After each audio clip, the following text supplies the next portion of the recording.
It's the Hump Day edition of Boiler Room Radio. I am your host, Jim Funke, and you are listening to me live here on UCY.TV. Thanks, Dana, for that great show again. I really enjoy having her come on before me. It's nice to listen to a different perspective on things. One final day of cold here. Good evening, Lance Musser. Hey, good evening, brother. You got the wind that we were getting today over there too, yeah? Just now picking up, starting. I'm hearing the wind hit against the windows just now as we speak. So awesome. Just coming in. It was 70 today, and it'll be 30 when we wake up. Yeah, it was 41 when I got up this morning, about 7. So this is the final day of cold, though. It's back into the mid-60s tomorrow, and for as far as I can see on the extended forecast, it's spring. So I'm very excited. Me too. I sent you those videos today of the stuff I got finished up out in the yard, and I've watched them a couple times. That shit was so awesome. Yeah, I'm enjoying it.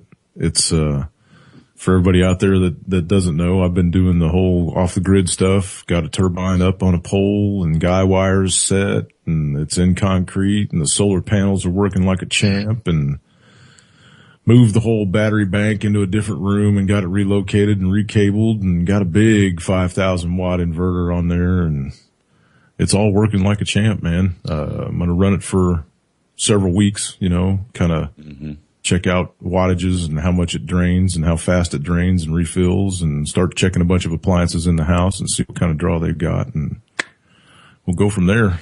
So, and just to let the listeners know how old school you are, the trench that you dug, it looked like about 2 miles long. No, it was about 75 feet. Close. Well, it would have felt like 2 miles with the pickaxe that you did it with. So just how old school you are, you did it with a pickaxe. Cause I saw that trench and I was like, damn, that's a good looking trench. Figuring you used a ditch witch, and you said, no, man, I'm old school. No. Did a pickaxe. Pickaxe. Yep. I stood around and watched and looked and, kind of, guesstimated what it was going to take. And I got this really, really nice spade that I bought when I was a sexton at the cemeteries. And, it's all aircraft grade aluminum and stainless steel. And it's a sharp son of a bitch, man. I mean, you can put an edge on it and cut through tree trunks like roots and stuff. So I took off into this Arkansas soil. The rock, you mean? Yeah. With you mean the side of the mountain? Yeah, the top of my mountain here with that spade. And, when I dug the hole for the solar panel thing out in the middle of the yard, it wasn't really that bad. I went down almost 3 feet, straight down, and it was pretty much dirt when I dug that one. So I figured it was going to be the same, right? No. Not quite. No. I started hitting some large rocks, and then I was like, well, screw it, I guess. I only put it in the ground probably 3 or 4 inches, so it's not really that deep, but pickaxe was the way to go. And, yeah, I mean, I could have went out and spent a couple $100 on a ditch witch just to do that 75 feet, but that was just insane. Get my fat ass out there and do it myself. Yeah, that's right. So enough about me. Let's talk about the market. Let's jump into Smoke'em's Market Minute. Sure, and find out what kind of raping's going on Wall Street as we speak. Well, if you have a 401k, it didn't get hurt today. So that's about the best that can be said. Interest rates, after taking a beating for the last 2 days, took a raise today. So we're okay with that. Still 4.25%, 4.5% for a different program. So, it's still hanging in there. In every which way that it can. Clawing back to the level ground. Yeah, crawling. It's, again, everybody has made every single thing back that they had in a 401k. If you can't switch it out into something, try to take a loan out and borrow as much money as you can while you still got that vested money that much higher. Can only be our things here. Got a couple good stories. I want to hear. Just a couple of them here. A couple of reasons that the dollar. Let me drop this. Yeah, jump in. No more bankers diving out windows. I mean, that just kind of came to a screeching halt. I was thinking about that the other day, and it's either that, if you remember, it took 7 or 8 of them before we ever heard the first story. True. So let's theorize for a second that the powers that be have gone to the newspapers and said, shut up. Hey, don't talk about this for a while. And then, and no, planes just disappeared. But I think that's a big enough story. Even with the Malaysian plane, that would still make the alternative news. So, nothing yet. Wow. Interesting. Okay. Very sorry. Weird. I thought we'd be catching them, every 3rd, 4th day that there'd be another one coming down. Mm-hmm. I just wanted to bring that up real quick because I was going to mention that to you earlier before we got on the air and I didn't. So anyway, back to your stories. It's talking about the Ponzi scheme that the dollar really is, and some of the reasons why it really is doomed or could be very shortly. Russia, which is a big one, will not be alone in decoupling the dollar system because China, our largest foreign creditor, and India, an ally, have clearly sided with Russia on this Ukrainian issue. China stated that it will back Russia's play in the event that sanctions are brought to bear by NATO or if shooting erupts. Oh, shit. China has already been this is number 2. China has already been slowly dumping the dollar as the world reserve currency, using bilateral trade agreements with numerous countries, including Russia, India, Australia, Brazil, Germany, Japan. They allow the Forex currency swaps, and they're being made with China without the use of the dollar, which is pretty big, and people should be paying attention to that. Mm-hmm. Total drop of the U.S. dollar treasury bonds by Russia and China would send shockwaves through the global markets. We already know that Russia is a major energy supplier for most of Europe, and China is the largest exporter-importer nation in the world. That's hard to argue on right there. Right. We are definitely an import nation. We don't export shit anymore. Not much. And just our empire. Maybe some Nike sneakers. Well, they come from China anyway. So. Well, and this is China has been shifting away from export dependency since 2008, calling for a larger consumer-based market at home. The process of enriching the Chinese consumer has been completed. The lie that China needs the U.S. in order to survive economically needs to be thrown out the window, like the propaganda that it is. Because they export to everywhere. It's not just the U.S. I think we only buy about 30%. I mean, that would take a big hit out of their economy for sure. 30% loss if we stop trading with them, but I mean, they'll recover that. They'll just start selling somewhere else. Mm-hmm. So China and most of the world has ended new dollar purchases for their Forex reserves, and they have no plans to make new purchases in the future. China executed the second largest dump of U.S. Treasury bonds in history last month. Hello. Yeah, wake up. Russia, China, and other countries, including our allies, have been calling for an end to the dollar as the world reserve. We all know that. The Federal Reserve has been creating trillions of dollars in fiat just to prop up U.S. markets, and they've been talking about it for months. Yeah, any loss is the world reserve status, that flood of dollars back into the U.S., and then that would end in a hyperinflationary environment. Right. $25 a gallon milk. Yeah, no kidding. So that was, and there's a couple more of them there, but it kind of hammers home the point of what they were saying. The big story is there are many sides closing in on the United States, and they're running out of options, like when Secretary of State made a threat to exclude Russia from the G8. That's going to backfire and the U.S. will be isolated, and watch the G8 become irrelevant and the G20 take over, and China runs it as opposed to the U.S. and Britain.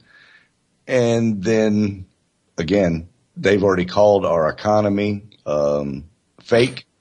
We're living off of a printing press with no income. You think? They said we're living on fumes. So you've got it. And he hit that one out of the park, boy. And then the last part of it, which is, I think, what we've been talking about for 6 months, is the petrodollar. Once they all decide to start trading, once China and Russia come out and they say, we've got this new currency that's actually backed by gold, and we're going to start selling and buying oil in this currency, man, that's the death of the dollar when the petrodollar dies.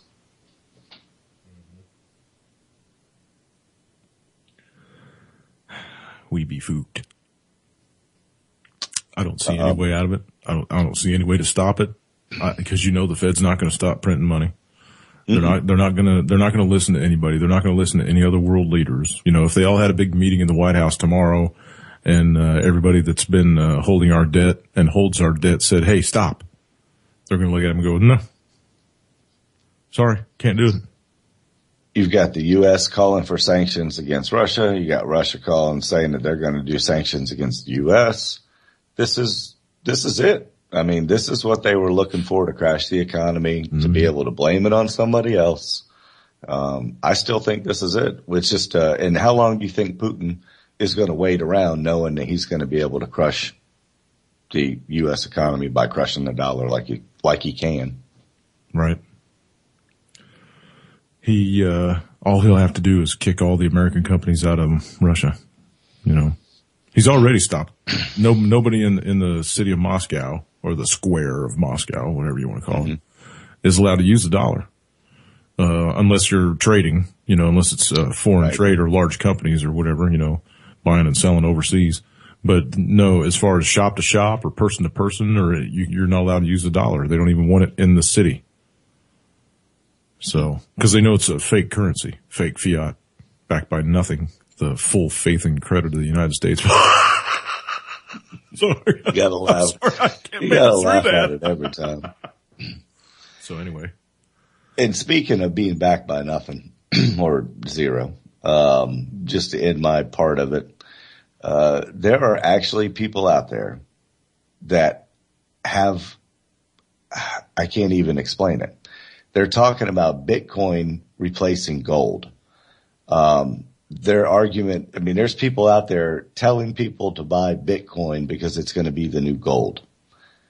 And that there's people out there walking around like that is just scary. It's and a financial advisor. Anybody that still believes that this Bitcoin shit is going to go anywhere except down the toilet is just ludicrous, man. I really think we need to get Nathan Fraser on, just because he's another broadcaster on this network, and he backs this Bitcoin deal. I want to talk to him about it. Maybe I'll try to set that up for Friday if he's not. That would be interesting. Because I want to know, what the hell is he going to do? What are you going to do when everything tanks? What are you going to do when you can't find a power supply for a while? Granted, there's probably going to be people from here, but what about when the web goes down? Oh, they'll have the dark web. Well, okay, what if the lines aren't up and you can't get the signal into your freaking computer? How are you going to spend that digital currency? You're just going to hand somebody a piece of paper that says, I owe you some Bitcoin, dude. You can rob a bank. You can put on a mask, walk into a bank with a gun, and rob a bank and walk out with physical money. You can rob a Bitcoin bank too. You hear about all this, like the lady that killed herself, she was tied to that 5 million or 500,000, whatever it was that was missing. So how hard do you think it's going to be you acquired it digitally, you can lose it digitally, I would think. Scary. Precious metals. It makes me nervous. It makes me nervous. Physicals. Like you've been saying forever. That's money. Anybody that says that it's not, good luck to you. Good luck to you with those dollars, with those paper dollars, with all that paper shit in the market. Good luck to you. It's happened before. It'll happen again. It's cyclical, just like everything else on this freaking planet. And if you don't get that by now, then you just ain't going to get it. If you're so distracted that you can't pay attention to what's happening to you every day and what's happening to your economy every day, then Good luck to you, man. Yep. You can only say it so many times, before it's like beating a dead horse. I talked to Crystal about that today. I was talking about my shows. I listened to a couple of my archives. I usually don't listen to myself because I can't stand hearing myself talk, but I listened to a couple of them just for like 20 minutes or so just to see how it flowed, trying to get a feel for how the show's going. Mm-hmm.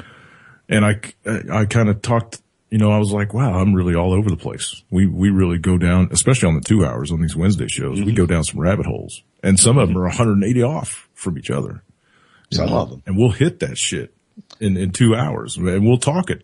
And it's like the Ocelli guy said. He said, man, that's what live radio is all about, is rabbit holes. So right. But I mean, it kind of sounds flighty to some people because we're all over the place. But, if you talk something to death, you're going to really lose listeners, and it's just going to be like a boring show toward the end. Unless you got all kinds of different new factoids and stuff to drop. You know what I mean? But if you just take one subject and beat it up for 2 hours and go over it, like with Manarino, in 10 minutes, that guy can get boring because he keeps going over and over to the same shit, So I'm kind of glad that we do rabbit hole runs. Yeah. I mean, if I got something that'll take up 2 hours, like if you can get really, like Chuck does on JFK, holy shit, man. I mean, he brought up so much. You could talk about that for more than 2 hours. Right. And you can get on subjects where you can. But I try to hit more than one thing, try to keep it fluid, try to keep it moving, keep people interested. Everybody's down to the 30-second soundbite mentality now. No offense, listeners. But you know what I'm saying. You want to keep it fresh. We throw those in there. We throw in the mix, Right. First 20, 30 minutes of a financial stuff and then roll from there. Right.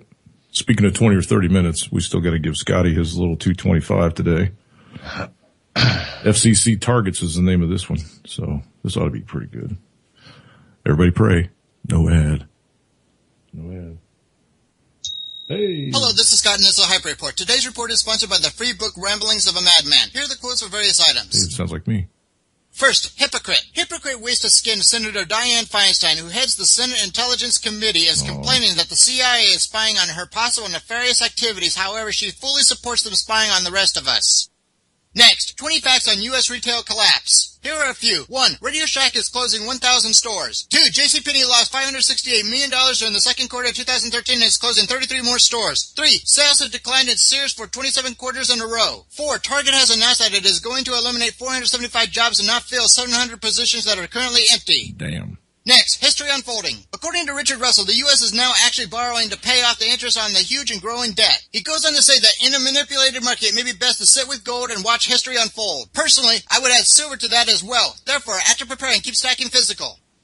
Next, CPAC. After the GOP establishment actively opposed their own grassroots on Ron Paul by rigging primaries and then blamed the Tea Party for their failures, the GOP is for some reason in crisis. Now, I wonder why.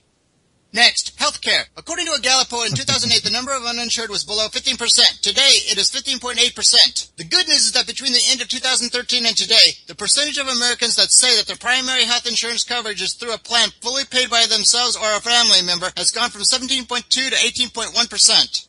Wow. Next, 350,000 felons. Because the recent gun legislation in Connecticut did not have any grandfathering clause, there are now 350,000 new felons in that state, or 20 times the state's current prison population. With gun owners ignoring this law, it appears that the anti-American Connecticut officials have jumped the shark.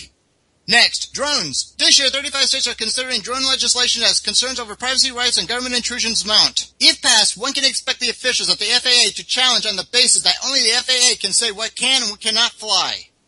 Next, FCC targets black conservatives. After years of allowing television stations to execute their own operating agreements, the FCC, which recently backtracked on its plan to essentially take over newsrooms, has decided to start reviewing the practice, starting with black conservative Armstrong Williams. It appears that black conservatives are the modern version of Rosa Parks.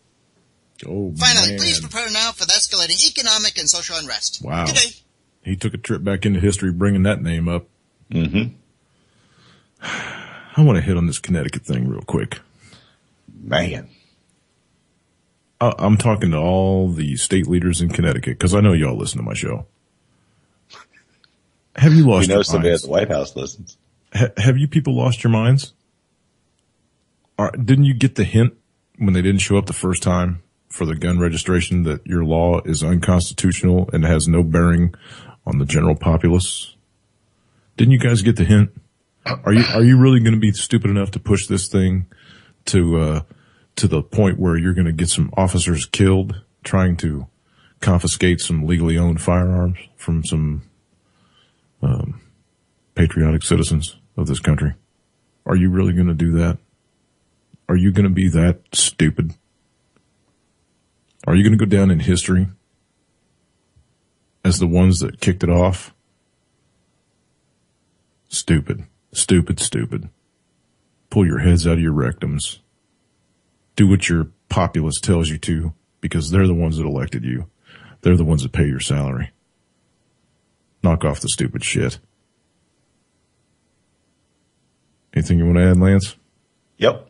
There are, from an article that I read, and it could be totally fake, I don't know, that there were up to 250 police officers that said, I am absolutely not enforcing this law. Did you read that article too? I did, but then you got the Colonel Vance, the jackass, I know, yeah, for the Connecticut State Police, saying that I'm the master and you're going to do exactly what I say, and my patrolmen are going to follow the law. But they're not. There's more of them that are going to follow the Constitution and not the law, because every single one of these cops are Second Amendment right supporters. And just like we saw that one guy that was a firefighter and a veteran, he said, I'm not going to comply. He went in there in that town hall meeting. That's right. I don't think anything's going to happen out of this physical. Yeah, he called those legislators out by name too. He said, dude, I've known you for 35 years. You really think that this is the way it's going to go down? Yep. You know, he was pulling no punches. We ought to pull that video up. I think I think we played it. I think there are more police that it's just trying not to get out in the news, because there's plenty of other cover stories going on right now to keep us distracted. But what do you want to bet? Oh, go ahead. I'm sorry. I just don't think that. I think the numbers growing every day of police officers waking up going, wait a minute, this is totally against the Second Amendment. But what do you want to bet some of those 200 and some that come out and said, no, I'm not going to do this, lose their jobs in the next couple of weeks? I'll bet they don't. I'll bet they don't. I think I think we've seen the paradigm shift, to where they realize that it's not going to work. They can make registrations all that they want, but enforcing it, I don't think it's going to work. It may work for the first 10 or 20 people that they pull a Boston, kick the door in and and 3 o'clock in the morning, right? And violate the Fourth Amendment on that one. So maybe the first 8 or 10, maybe 20 people that it happens to will get it. They'll get done with no problems. But then the outrage, people will be ready, and it wouldn't go so easy. I don't think they'll ever try. I don't believe that they'll ever try. We're getting ready. They won't do it. They're all Second. Even the local cops that I've talked to that are my friends that I do loans for, because I got a hookup in the police department, and I do 1 or 2 police officers a month mortgages. And I talk to these guys, and they're like, there is no way.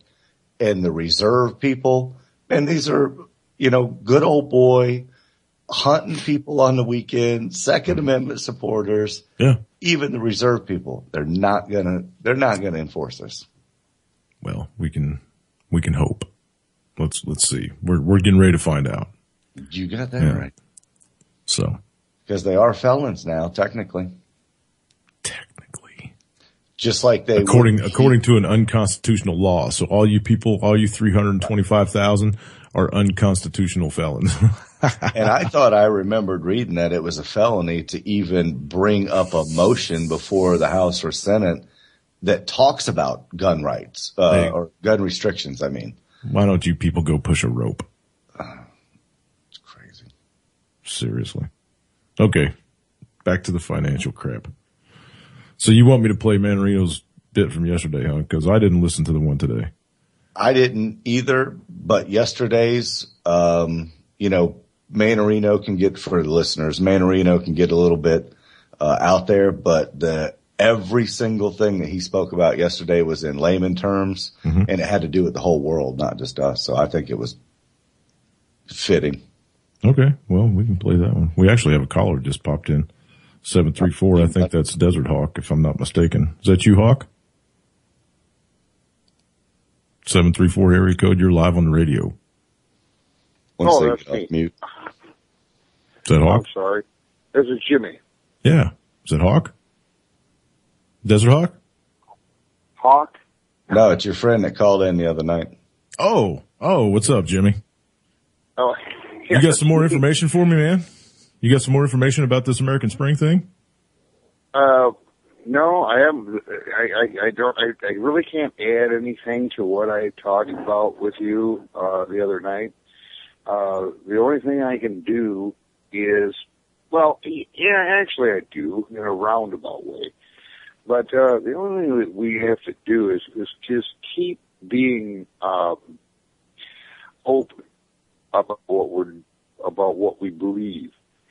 And this has found its way into the local discussion on the radio stations around Michigan, anyway, that I listen to. And yeah, it's I believe that they're really, and a lot of other people believe this too, that they're that they really took something that might have been a good idea and destroyed it. So maybe they did win in a roundabout way, but they didn't get what they wanted in the long run, which was some kind of false flag or whatever. So, that's basically what I wanted to talk about tonight. And because people have, we have a pretty good radio station here in the Ann Arbor area. They play a lot of different views. They really do, and they're not afraid to step out of the box because they're privately owned. Yeah, they have their problems. Of course they do. They're a lot of anti-Muslim people. I mean, for example, Fairone, the local jock that does the 3 to 6 show, went on a whole diatribe yesterday about he was doing good when he was talking about the EPA not doing cleanup of anything and how they were just a bunch of cronies that were, giving contracts to rich people. And then he went into this whole diatribe about how Muslims kill their animals. And, well, the way that Muslims kill their animals are the same way Jews kill their animals, the same way Christians kill. The animals that you buy in the store that are slaughtered somehow. Yeah. They all get bled out. They all get skinned. They all get defletched. They all, everything happens to everything. Yeah, they all get hit in the head with a sledgehammer and their throat cut. I mean, that's the way it goes. And if you don't like it, don't eat it. Then don't eat it.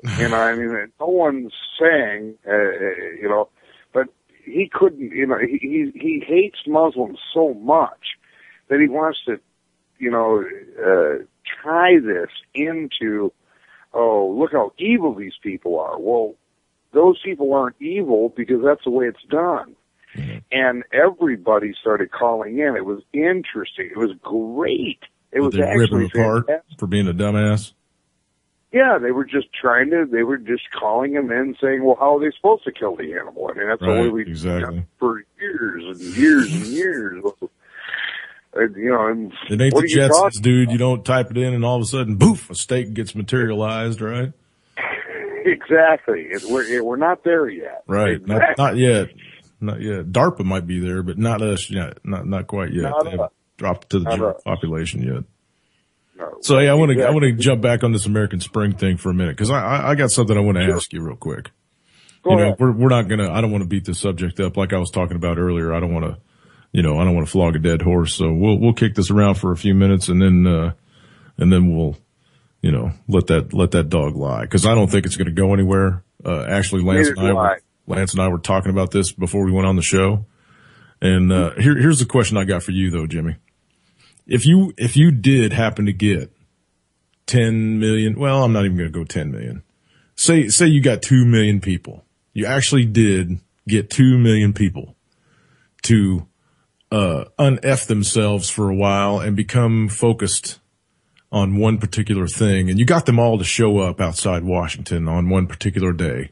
And everybody was there and you did your head count. Yeah, we got 2 million. And you did your little unarmed march into Washington.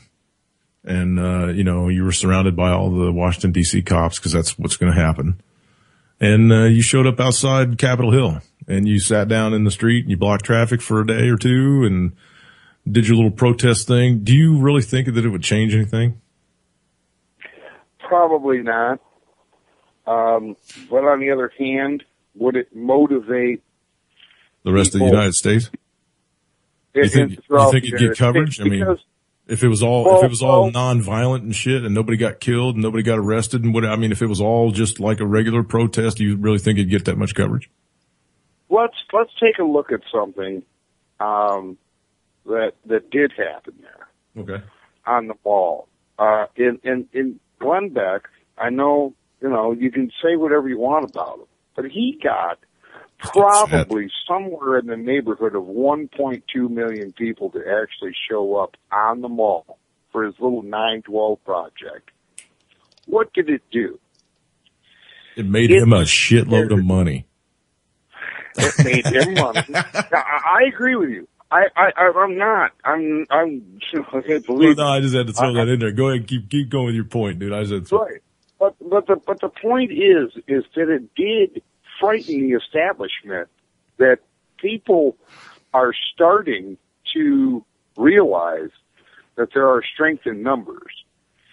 I think that's when somebody put a little bug in his ear and said, "You better get your ass out of Washington. You better get your ass out of the East Coast, out of Region 3, because they got their eye on you." And so he did his little thing in Texas, right? Mm-hmm. Mm-hmm. So yes, he did. Well, but what I'm getting at is that I mean, you can say what you want about some of these people, but some of them have good reasons for doing it. Some of them have bad, whatever. But what is happening is that you're starting to see people all around you realizing that their community is what's important.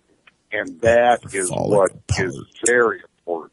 That is more powerful than anything you can do in Washington, D.C.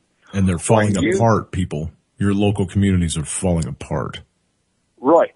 And they're trying to shore them up. And they're running for these stupid little offices like trustee and things like that, and that pays next to nothing, but they're actually doing it for the right reason. And we're beginning to see people caring about their neighbor more. I mean, that is one thing that I have noticed in the last 5 years, is that people have really started coming together in my own community. And then when you start reading articles and looking at things, yeah, people are starting to come together in other communities too. Mm-hmm. It's not just here. So, and they're creating things like, for example, in my area, it's called the Chelsea Permies. These guys call themselves the Chelsea Permies. And what they are is a permaculture group. They just want to, they want to be together collectively so they can buy fruit trees and blueberry bushes and things like that, and cheaply, because they can buy for this huge collective that wants a lot. I might only take 10, but they're buying 400 or 500, and so you're starting to see things like that, and you're starting to see people that are saying, well, we've got to go to alternative currencies. We've got to set up barter situations. We've got to teach people how to barter. We've got to teach people to small scale farm. We've got to teach people to do certain things that they're not used to. Let me bounce this off you though. Sure. Maybe, well, I guess you're looking around your local area, so you are seeing the numbers pick up. I think, because I've kind of been seeing that too in my own little world, I notice more people talking about, but I think it's because of the people that I hang around now. I've got a different group of friends over the last few years. And, I think that's more why I'm seeing more of my friends talk about it, because I've got a better group of friends. I've got a group of friends that are wide awake now, and they know what's coming, and they know what they need to do to prepare to do it. And they try to spread that information around to all their friends too. So, I guess it's kind of how you roll, if you will. Right. No, because those people are going to be the leaders in it. And that's exactly right. But people are looking more at survival than they are at solutions from the government. The government's going to come in and it'll be. I don't even want to call it survival, man. Let's call it freedom, because that's what it is. Right. It is freedom. It is. Yeah, I agree with you on that. Right. But I think that a lot of people get into it at first to survive. They're looking at it like, well, I'm going to have to do something because the grocery stores are going to be empty. So I better. And the shit you buy, there's not real food anyway. Right. And they learn that when they come into the group. Mm-hmm. That's the beauty of it. That's one of the things about these groups. And that is something that they can't stop. They're trying to make it illegal. They don't want more than 4 or 5 people to meet. They're trying to make laws against that. And things like, what? Unconstitutional laws are null and void from their inception. They are not to be enforced, and they are not to be obeyed. Right, 100 people can get together and have breakfast together. That's none of your damn business. We're not having a meeting. We're having breakfast. It's like this old lady. They got this one old lady that they arrested for feeding birds. They gave her 3 years in jail for feeding birds. Right. She's 70-something years old. Just yeah, ridiculous. I know this is ridiculous. Now, we're not seeing that here yet, but it's coming. And we haven't seen, in Michigan, we haven't seen the real, nobody shut down a lemonade stand in Manchester yet. But that's coming. It is coming, because they're taking this money from the feds. It's really the government. And what we're seeing what I'm seeing is that people like us are the ones that are running for these offices, and they're winning. They're starting to win. Yeah, but do you really want to get involved with that shit, man? I wouldn't run for office now. I wouldn't give a shit if it, maybe sheriff. That'd probably be the only thing that I'd try to run for. I'd never get elected because of my background, but that would be the only thing. I wouldn't want to be a congressman. I wouldn't want to be a representative. I wouldn't want to be a senator. I wouldn't want to, because I don't want to mill with all that scum. I don't want to get any of that on me. I don't want to be affected by any of it. I don't want to have that kind of, slimy, conversation. I just don't want that in my life, man. No government is good government. No government is good government. Well, you have the exact same problem that I have. Can I say whatever I want on this radio? Absolutely, brother. Let it fly, man. Try to refrain from the F-bombs, but other than that, let it fly. Well, I got to drop one F-bomb. All right. Right now. Just, you and I are the kind of people that tell people to go get fucked. Oh, yeah. Period. I don't suffer stupidity any longer. Don't look for me to be politically correct, because you're not going to find it here. I'm going to tell you the straight up truth. And if it hurts, it's because it is the truth. Exactly. And that is not the kind of language that I use. Right. But that is the correct word to use for what I just said. Because that's the kind of people that we are. And that's why you and I aren't good at it. But somebody like my wife, well, wait a minute. Now, that's a better person to actually do something. Yeah, Lance would be a good politician. Lance? Oh, yeah. You'd be a really good politician. Hell yeah, I would. I think you and Jules ought to be put on the same ticket. You should both run because you want to insider trade. Because that's one of Jules, that's one of her talking points. She says, I want to run for Congress so that I can insider trade. Yeah, I got too many skeletons in the closet, but I would have made a hell of a politician.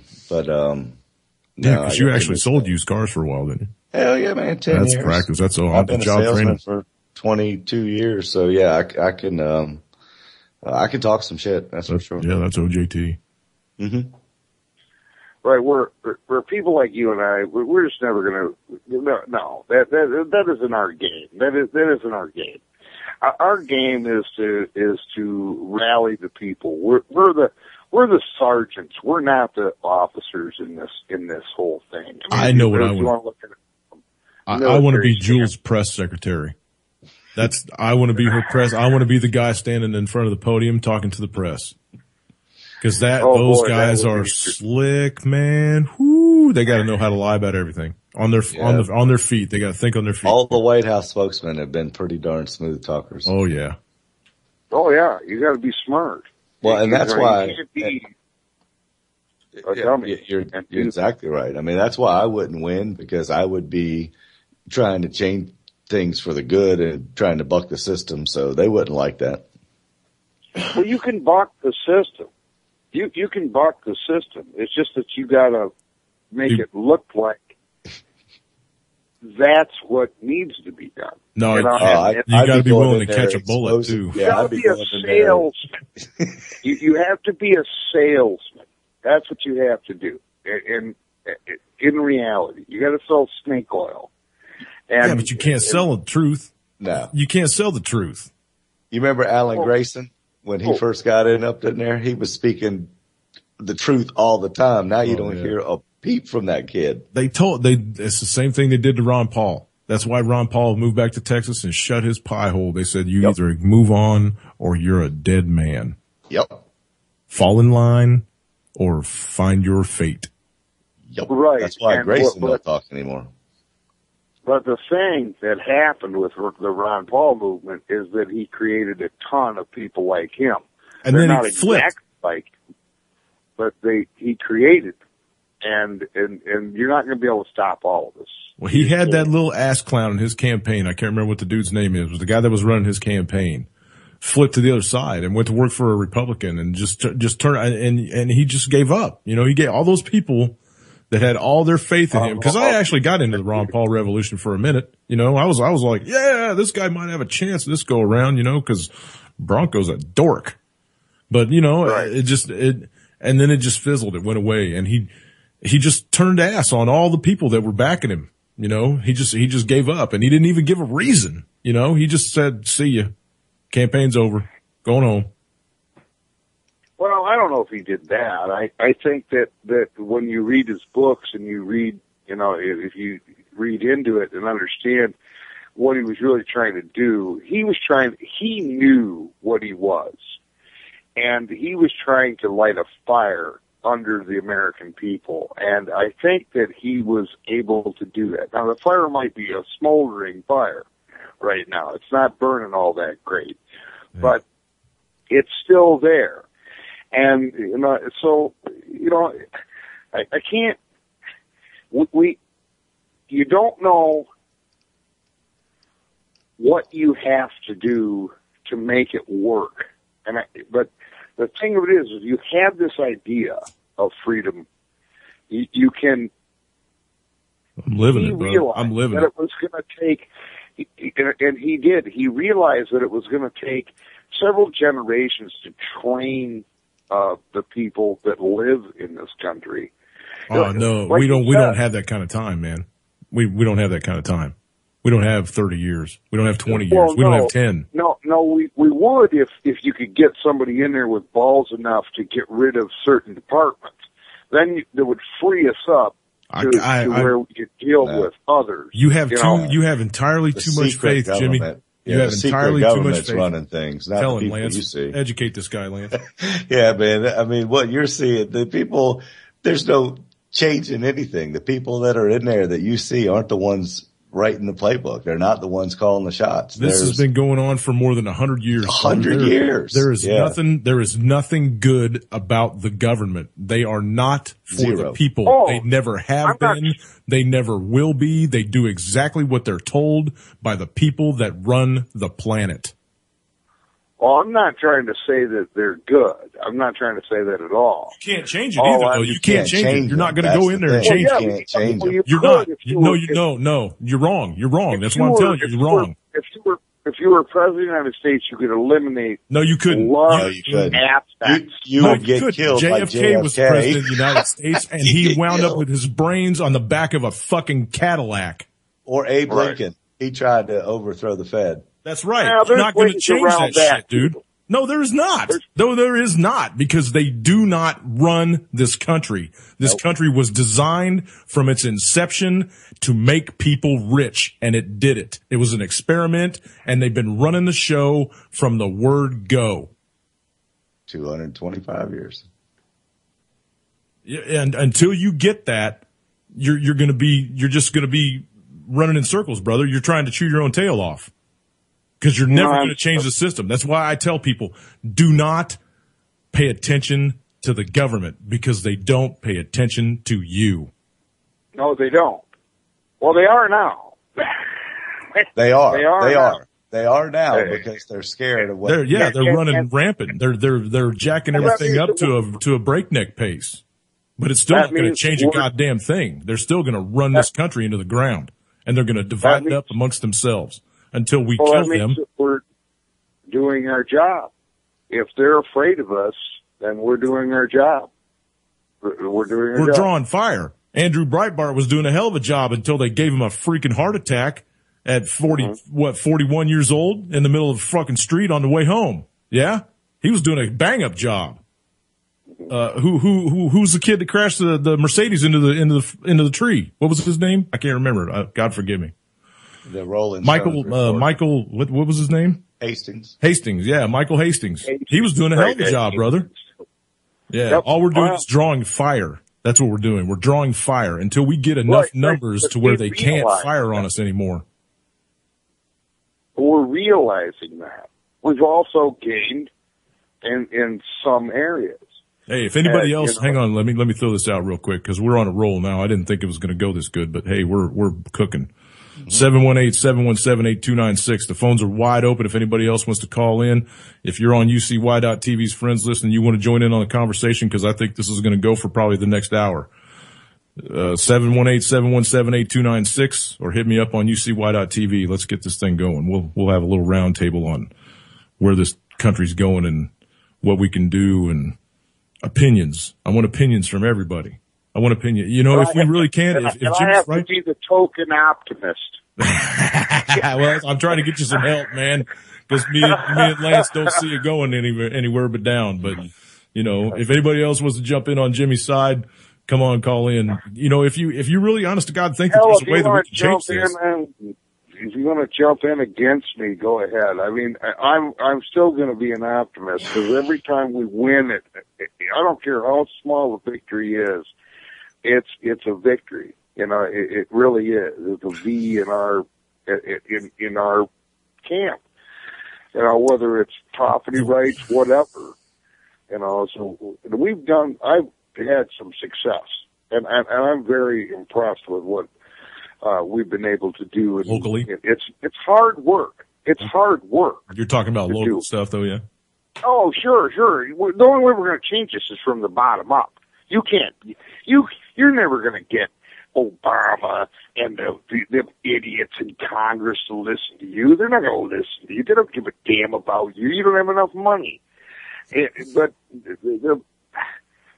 if you can just make them to where they can't operate, who cares? You know, I mean, it's what you got to do.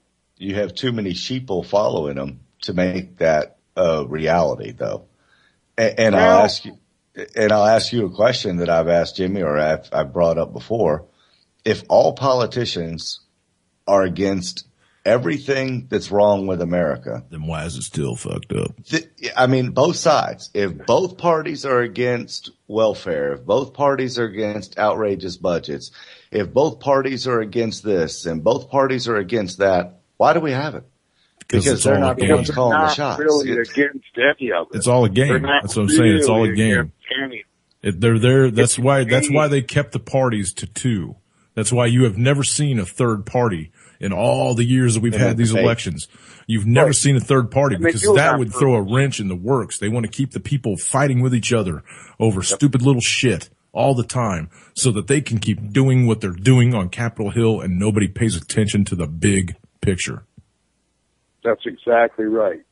You hit the nail on the head. It's left, right. It's like Ford versus Chevy. It's like Harley versus rice burners. It's like, the Redskins versus the Cowboys. It's fodder, dude. It's fodder. It's distraction to keep us occupied instead of paying attention. Right. But the thing of it is that the things that they're doing in their playbook aren't working anymore. They're having you for you because you're awake. But look at the millions of others. Look at the tens of millions of others. Look at the hundreds of millions of others out there that are completely fucking asleep, dude, that would walk into a wall tomorrow because they're texting on their goddamn phone. Right. I just talked to one today that my wife, a good bread customer of my wife, he buys a lot of bread from her, and he's a great guy, but wow. The Democrats can do no wrong in his mind, and the Republicans are nothing but a bunch of racist pigs, and that's just the way it is. They're a bunch of religious zealots, and you're never going to change them. And he has no idea what's really going on. None. Nobody does. None. No clue. 1% of us. 1% of us know. 1% of us know what's coming. I think it's bigger. And we scare the shit out of everybody on Capitol Hill because we talk about it every day. Right, I think it's bigger than 1%, but that's okay. Because I see a lot of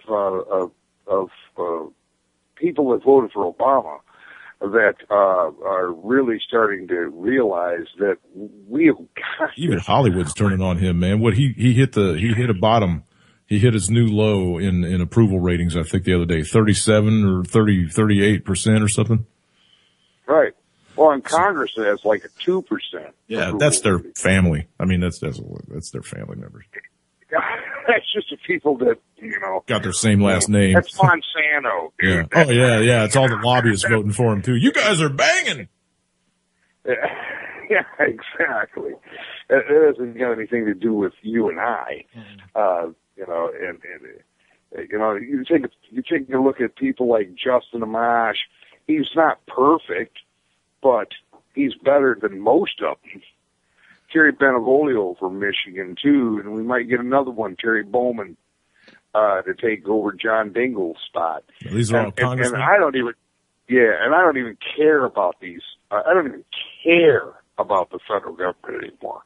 You guys need something up there, man, because your state's falling apart at the seams.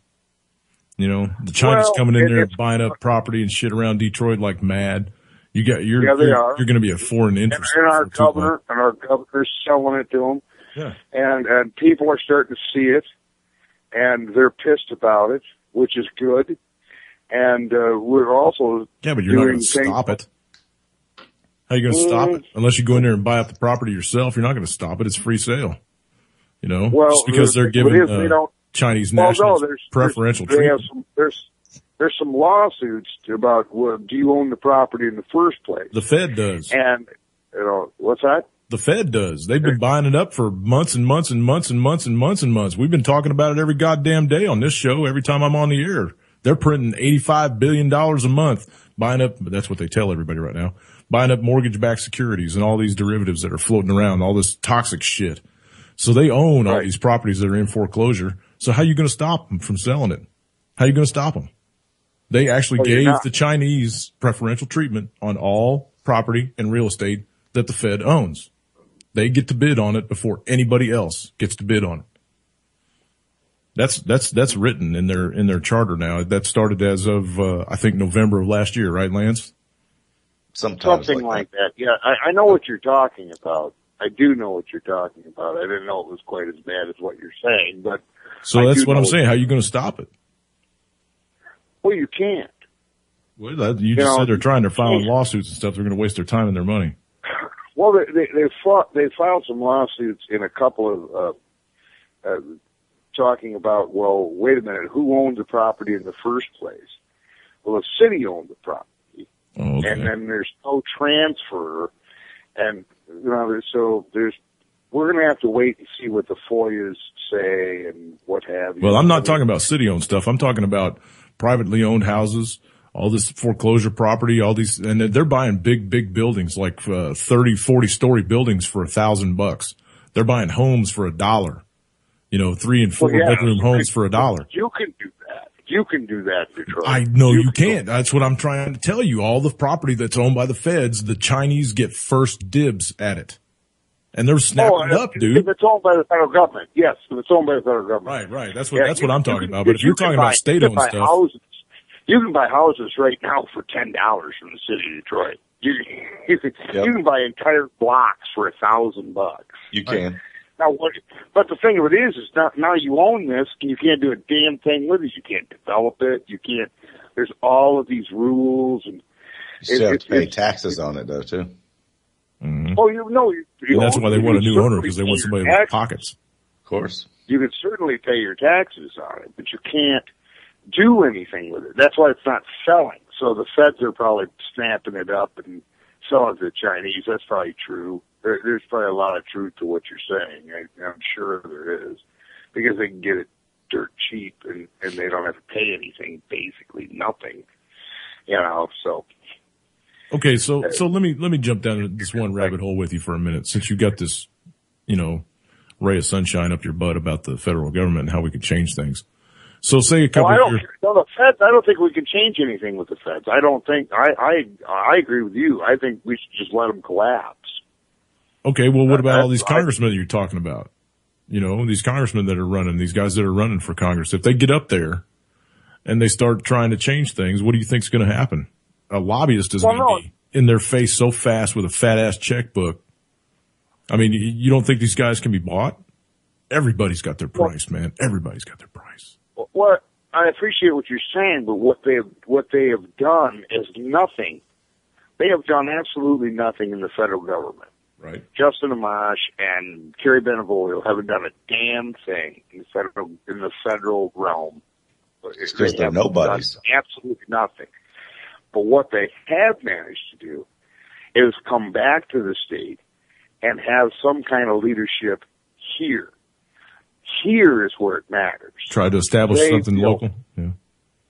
Yeah. They're trying to use their prestige as congressmen, I guess, if you want to call it that, as a way to get things going locally that matter.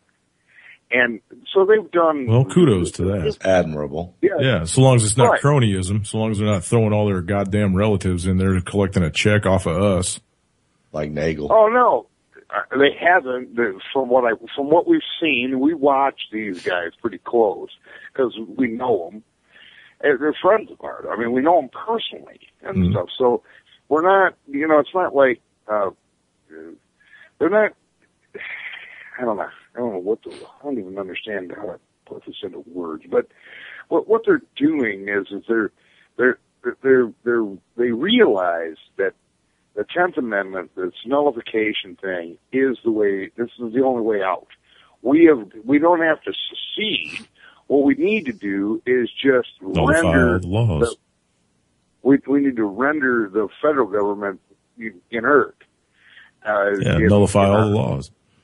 You need to put all these guys. I mean, if you know any of these guys personally, if you've got their cell phone numbers or if you got their emails or whatever, you need to put them in touch with Dan Johnson of Panda. Cause that's People Against the NDAA, if you don't know what that is. Dan Johnson. I know what the NDAA is. Well, Panda. He started an organization called Panda, P-A-N-D-A-A. PANDA, Panda, People Against the NDAA. You need to put these guys in touch with him because he's got so many states wrapped up in nullification and explaining to them. The state of Michigan signed a law about 3 months ago nullifying the NDAA. Well, good. Then maybe he's got his hooks in there already. Good. Excellent. Right. But yeah. Tout him because it has no teeth. I'm pissed about how. Neither does Obamacare. Right. Nothing they're pushing does. Nothing they're pushing has any teeth. None of the Agenda 21 shit, none of the gun rights stuff, nothing has any teeth because it's all unconstitutional. It's all against our personal rights. You know? No, what I'm getting at is the NDAA nullification thing that they did here in the state. Right. Doesn't really have any teeth. What they did was they said, well, the state police and the county sheriffs aren't obligated to help you arrest anybody. We're not going to stop you, but we're not going to help you. A lot of other states go a lot farther than that. You know, some county sheriffs have said if a fake comes into my county and tries to arrest anybody, we'll put them in prison for 3 years. So, well, exactly. You should charge them with terrorism and kidnapping and everything else. I agree. You know, and that's where I was. That's the only reason I'd run for sheriff. Pat Colbert and all those people were actually trying to get this law passed, and I'm like, well, this is symbolic at best, you know. I mean, and well, we got to take one step at a time, and you know, they give you all this roundabout stuff, and and I'm on the radio talking with these people about it publicly, and you know, I'm the only one that's really got enough guts to call into some of these radio shows and really take these people to task on it. Nobody else does this. Nobody else does what I do. And, it's just the way it is. And the Wham radio people, they love me because, you know, I change all kinds of things when I call in and make a comment. And it's just, yeah. Okay, what you did was good. Okay, now let's make it better. You know, you've got to tell these people that are going to enforce this law that they will be put into prison if they try to enforce it. That is must. There you go with the golden ray of sunshine again. Only if the system was in our pocket, and it's not. It's in their pocket. They're not, you know, look at, okay. Well, look at these cops. And we talked about this the last time you were on too. Look at the cops that beat the shit out of Kelly Thomas. They didn't go to prison. They got let off scot-free. Look at the cops that shot up the truck full of women when they were out there trying to kill Dorner. They got off scot-free. They almost killed 2 women and they got off scot-free. Look at all these people that are shooting dogs and tasing kids and killing innocent people in front of their family members and kicking in the wrong door and, you know, whatever. They are getting off scot-free because the system is not with us. It's with them. That's why it's called a system. So for you to think that anything's going to happen legal wise when it's just that's laughable, dude. That's laughable. It's laughable. Well, I think what is happening because of it is you're getting better people to run for some of these offices. We have a very good chance of seating the sheriff that's in right now in Washington County. He's not a horrible person. That's not a judge. That's not a judge. You know? What do you mean it's not a judge? That's not a judge. That's not who they're going to go in front of. You know what I mean? You know, you get the sheriff, yeah, you might get him arrested, but when they go to trial, if the judge lets him go, the judge lets him go. No, that's not what I'm talking about. I'm talking about we have a very good chance of unseating him and putting someone else into his position that's a lot better, more on our side than what we had a sheriff that was actually really on our side, and then he was beaten by this Sheriff Jackson. He was the one that was getting rid. The last sheriff we had was pulling out of the multi-jurisdictional task forcing. He kept taking less and less federal money. There was a certain amount of it that he was kind of locked into, and he had to continue to take that because the contracts were all signed. He was refusing to sign new contracts with the feds. He was a staunch supporter against the fusion centers. We had a good guy, and then we got this guy. And that's what happened. So I think we have a good chance of getting rid of the one we have right now. There's some improprieties or corruption that's gone on in his under his little watch. It's mostly money. He hasn't really done anything bad to the citizens yet, but if it's money, it's got to do against the citizens. The right, federal government doesn't give anything away that they don't take from somebody else. What I mean by that, though, is he's not a gun grabber. He hasn't been a gun grabber yet or anything like that. That's what I mean by that. But I think there's a lot of people that don't want him to have an opportunity to do something like that. For example, this active shooting program, the ALICE program, I'm sure you guys know about that. He decided that he would have forums and discussions on it before he acted on it. And he has gotten nailed on that. The people have come out and said, we don't want anything to do with it. If you're going to do this, you need to do it this way. We're not going to have that happen, like what happened in San Jose. And, I wasn't the only one. There was plenty of people that showed up with different articles where these active shooter programs have gone bad. So, we have a good opportunity to get rid of this guy and then put somebody in there that we have a couple of good people that are running people our side, our takers. Good for y'all up in Michigan. Well, it is like that. It's actually Washington County. It's actually Washington County. I know, but those types of people are very far and few between. Few and far between, whatever you want to say.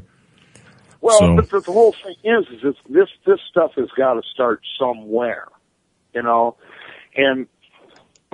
where's it going to start? Where's it going to start? It's got to. I want it to start in my backyard. You know what I mean? That's how you get it done. Right. Like I said, it's bottom up. It's bottom up. When you tell these people no, guess what? We're not going to take your money. The hell with you. And that. I think everybody needs to tell them no. We're not going to give you our money, and just sit on your taxes. Send all your paperwork in and stuff. Don't send no check. That is the next step. The first step is to quit taking it, and the second step is to quit paying it. It really is. You've got to do it because the system that we have is all we have. That's all we have, right? And you have to play in that game. It's just the way it is. It's not my fault. It's not your fault. It's not our grandparents' fault. It's the fault of people that became, apathetic 150 years ago. Yeah, complacency. That's why and always want the best for the next generation. They always pushed it on the next generation. Oh, we want our kids to have it better than we had, so we're not going to let them worry about anything. We're not going to let them, try to have any serious responsibilities. And they didn't do us any favors. They really, I love and respect my mom and dad, but if I'd have had it a little tougher growing up, I think I'd have woke up earlier. You know what I mean? I'd have woke up I'd have looked through the matrix a lot sooner in my life.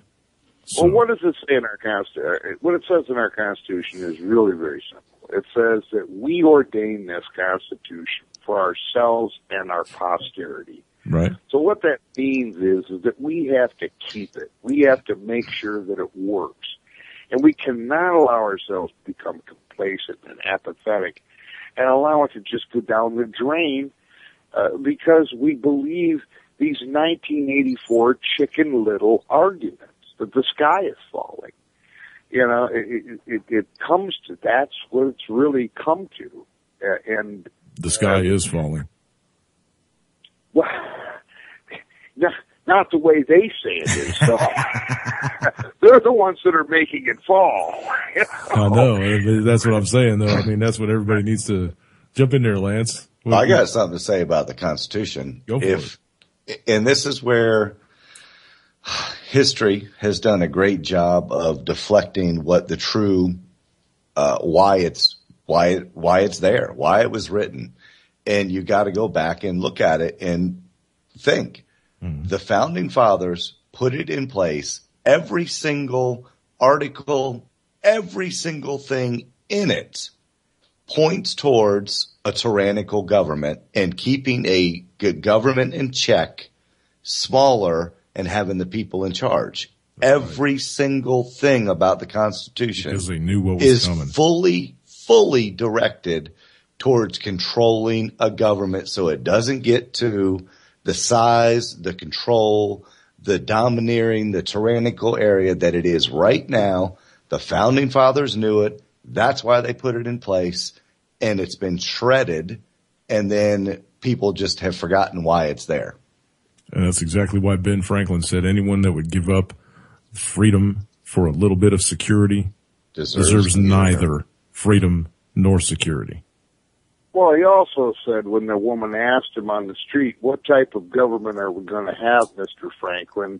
And he said, a democratically elected representative republic if we can keep it. That's right. If. That's what he said.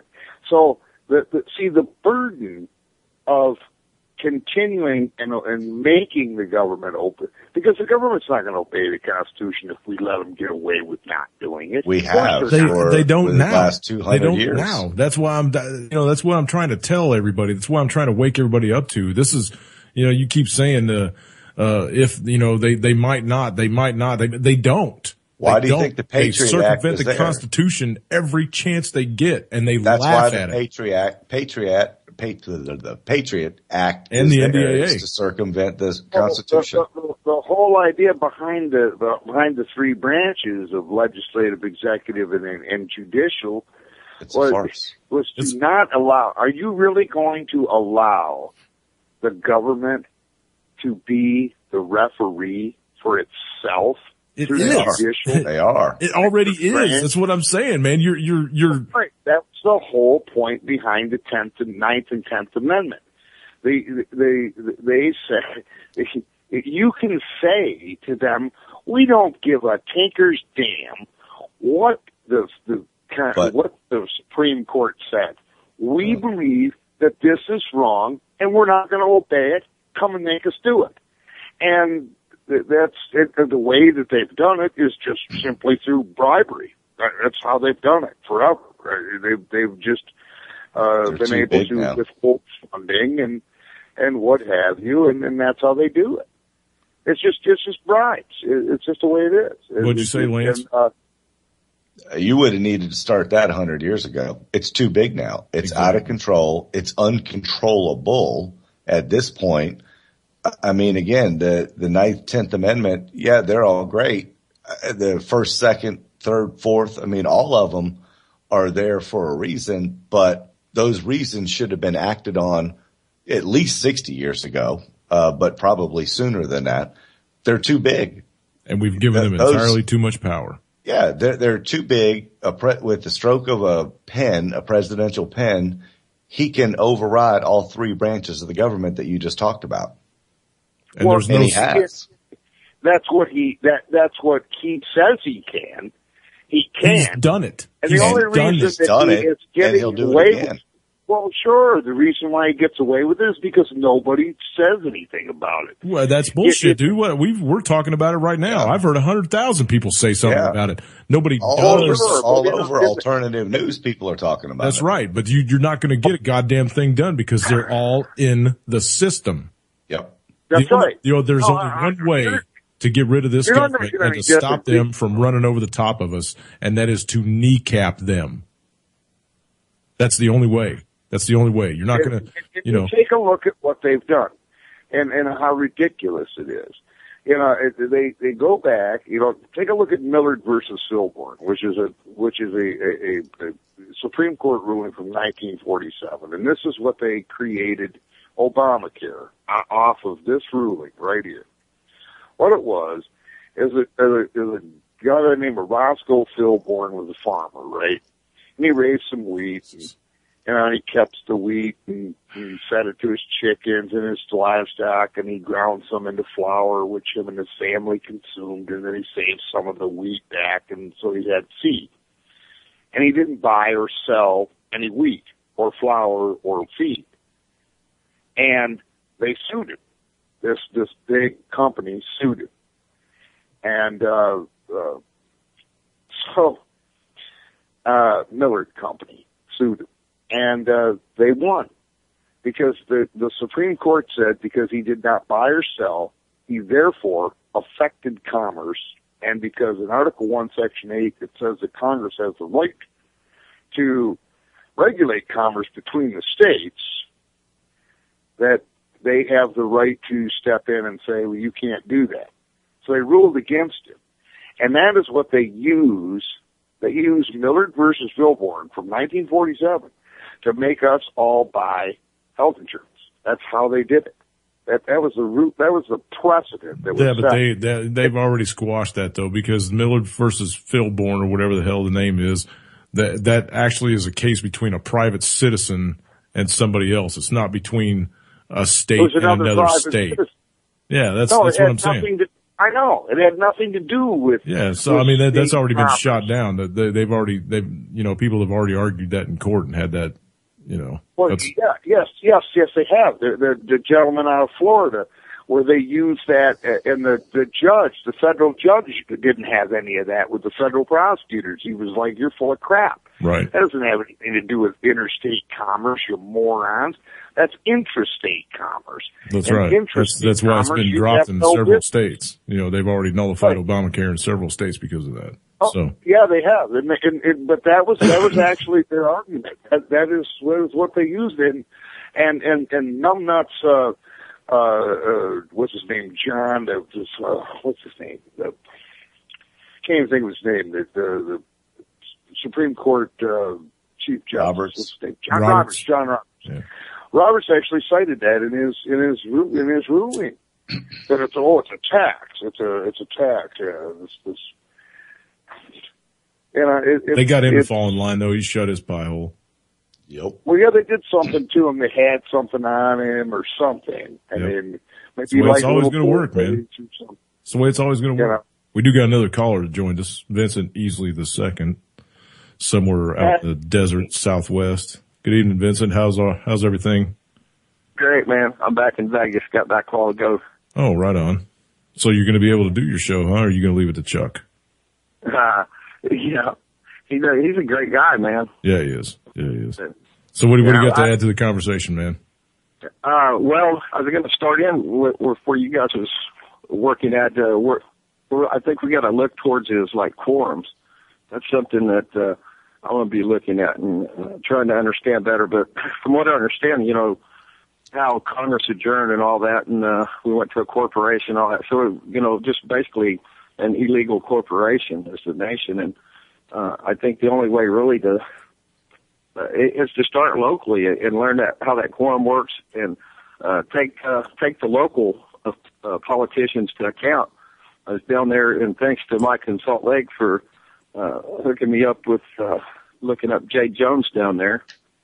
She had quite a story to tell, and a lot of corruption going on there and officials and stuff. So, I mean, cronyism all through the state, through the state troopers and everything were whitewashing it, is what I understand. So to really fight through the court system, and even though that's being the maritime law and all that stuff, but right now I think it's important what a lot of people are doing, and they're standing up and they're taking the hit locally. I mean, it's going to take a bunch of us to stand up, and why it's so important right here at UCY is that getting that message out there, and we're really connecting people. a lot of great people who appreciate what you do, Jimmy. I've been listening to you and Lance, and I didn't know who was calling in with you. Well, thank you. Introduce yourself, Jimmy. Introduce yourself to everybody. Yeah, my name is Jimmy Shield, and I'm just a precinct delegate in the stupid GOP for Washtenaw County, and and that's all I am. He's a good friend of Lady Pitbulls, Vince. Right, and I'm a local activist, and but the thing with this is I see your point. You made a very good point. The local politicians are starting to listen because they are us. They don't have any money or jobs either. So they're in the same boat. And we're starting to see a change, and that is what's frightening them, because they have no control over what goes on locally. That's why this Agenda 21 thing is such a big deal, and nobody's buying it anymore. Nobody's buying into that anymore, and it's just, and they did this global warming thing. Nobody's buying that. It's more about the economy. They're looking at that, and they're starting to learn about things like nullification and Keynesianism and all kinds of stuff. Well, so we need to, start facing that cronyism that runs corporate America, and the lobbyists, and how the election process even takes place, and runs Capitol Hill too, brother. They go from corporate to working for the public, to back to corporate, to back to working. The whole revolving door shit going on.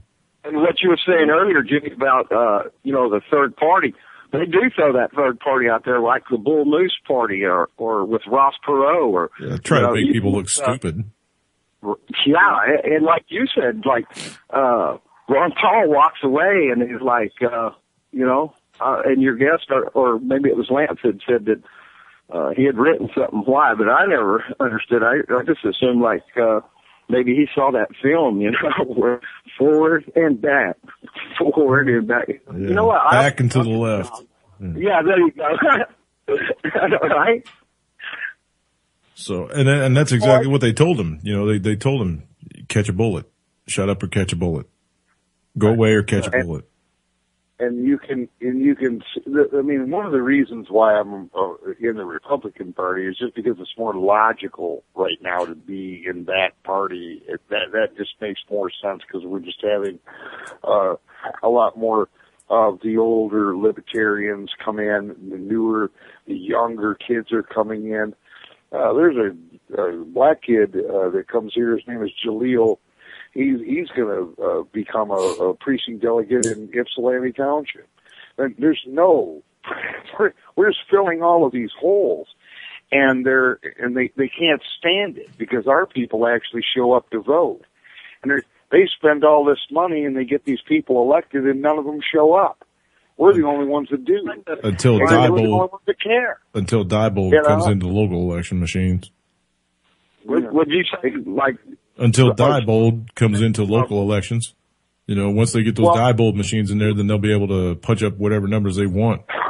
Right, and luckily for us, we've been able to, in Michigan, to really keep those out. Won't be no hanging chads, right? We have worked very hard to keep that, to keep Diebold out. We have a paper ballot here, and oh God, then you do got hanging chads. Holy Christ. No, we don't. You got to fill in the little dot. Okay. There's no hanging chad. So you get and it's corrupt. Don't get me wrong. I'm not trying to say that it's not, because that would be asinine. That would be just totally ridiculous. Yeah, like how many times does a truck go missing full of paper ballots? Well, I don't know. Well, I'm just throwing it out there. I'm not asking you a question. I'm just throwing it out there.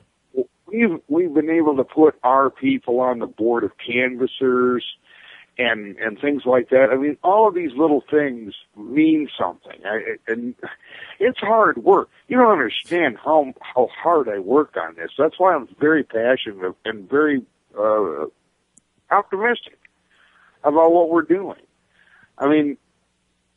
Hey, I'm not trying to throw any water on your optimism, dude. I enjoy your enthusiasm. You're not poo-pooing me. You're not poo-pooing. I enjoy the enthusiasm. I just, I I mean, good for your local area because I know you're going to have a super effect on your local area. But it all comes down to Washington D.C., man. I mean, it all comes down to what's going on up there and how they affect our world standing because, you know, we're to the point now where, you know, if you got a kick-ass local government, that's great until the invasion starts. You know what I mean? Because that's about the point we're at. We're so laughed at on the world stage and we're so vilified by the world stage that they're ready to just kick our teeth in. And it's coming. We're 1980s Russia right now. That's what we are. Right. Yeah. But we got a shitload of nuclear weapons and a big ass military and stuff. You know what I mean? So the only way that they're going to do anything, it's not going to be politically. They're not going to come over here and talk us to death. They're going to have to come over here and fight for what they want. You know, they're going to have to fight to get back what we've stolen from them. Am I wrong? Or what they think is theirs because they want to foreclose or whatever. They want their debt back. They want the debt back, right? They're tired of us printing money. They're tired of us devaluing every dollar that we tell them to buy from us to try to keep our bullshit going. And then what do we do with the money? What do we do with the money that we borrow from them, right? We build weapons and bomb children over in Afghanistan. What the hell's that? You know, and then we start a war in Syria. We start a war in Libya. We're just flicking boogers at everybody, man. What's up with that? If Obama gets the Nobel Peace Prize, and you know, what'd you say, Lance? Let Lance jump in here. Sure. Oh no, I didn't say nothing. Oh, maybe it was Vince. Vince, was that you? Yeah. Hey, I'm going to jump off, go back to tune in on the other phone, and then open up chat here on my cracked phone. See if I can say hi to everybody there in chat. I appreciate what you're doing, Jimmy. Got a great show, man. Hey, thanks for calling in, man. I appreciate it. Thank you. I appreciate it a lot because it's hard work, and you know, and I do. You know, look, I'm not trying to. I know that I can't solve everything, but all I can do is make my world better. You know, that's all I'm trying to do. That's it. Yeah. I'm not trying to do anything else other than that. Well, it's all good suggestions, man. I mean, to start local and try to affect your local government and stuff. But, you know, there's, I don't know, and I don't want to be a downer. I don't want to be but there's just bigger fish, man. There's so much bigger shit going on right now. You know, everybody's paying attention to this missing aircraft out of Malaysia, and nobody's paying attention to what's going on in the Ukraine anymore. It's like it just fell off the radar.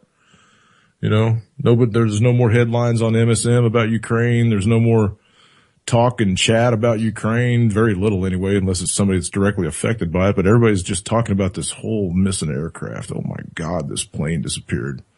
And I feel really bad for 239 people, you know, unless they had something to do with the whole plane disappearing. You know, that's been thrown out there too, that it was some kind of electronic test, how to remove something from radar so that nobody knows where the plane's flying. But yeah, these people could be fine. We know. Yeah. I mean, they just landed. They could be prisoners now. They could be, you know, sold into human slavery or something. You know, what the F? There could be all kinds of things going on with that. Yeah. Now China says that they've got satellite shots of something floating in the ocean. It's 3 things floating in the ocean, so they're going to go check that out. But you know, I want to get off on the Ukraine thing for just. I mean, we got about 30 minutes left in the show. I don't know if you want to talk about it or not, Jim. Oh, sure. Oh. Yeah, sure. You know, okay. Probably one of the reasons why the mainstream media is running away from it is because there's no way to disagree with the fact that the European Union is a bunch of Nazis, and you know, and they can't, so they don't, you know, so they don't want to say anything about that, and it's been out there in the alternative media. They know that nobody's listening to them. They know that nobody's paying any attention. Look at their ratings.